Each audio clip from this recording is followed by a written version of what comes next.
दंडवत प्रणाम। आज आहे आमचा चुलीवरचा बेत। मिस्टरांनी चूल अगोदरच पेटवून ठेवली होती, नंतर मग मी सर्व साहित्य घेऊन आली।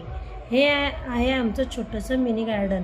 आता मी बनवणार आहेत काळ्या मसाल्यातील शेवग्याच्या शेंगांचं कालवण।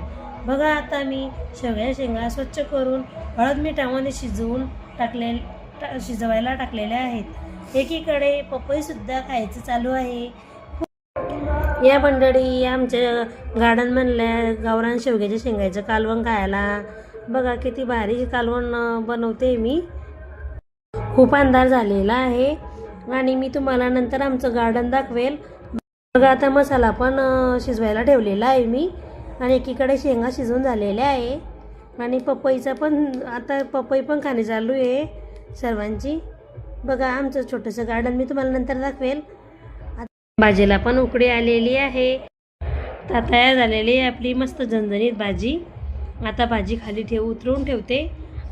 आता तवा चुलीवर ठेवून घेते आणि भाकरी बनवायला सुरुवात केलेली आहे। एकीकडे सर्वांचे जेवण चालू आहे। बघा, सर्वजण म्हणताय चुलीवरची भाजी एकच नंबर झालेली आहे। काळा मसाला आहे रे बस बस बस बस। बघा, सर्वजण मस्त निसर्गरम्यमध्ये छान जेवण करत आहे आणि मी एकीकडे चुलीवर गरम गरम भाकरी पण बनवते आहे। माझ्या भाकरी मी आणि मावशीने पण मस्त जेवण करून घेतले। नंतर मी सर्व भांडी घासून घेतले। तुम्हाला जर आमचा फुल ब्लॉग बघायचा असेल तर मोठा ब्लॉग टाकलेला आहे। लाईक शेअर सबस्क्राईब करा।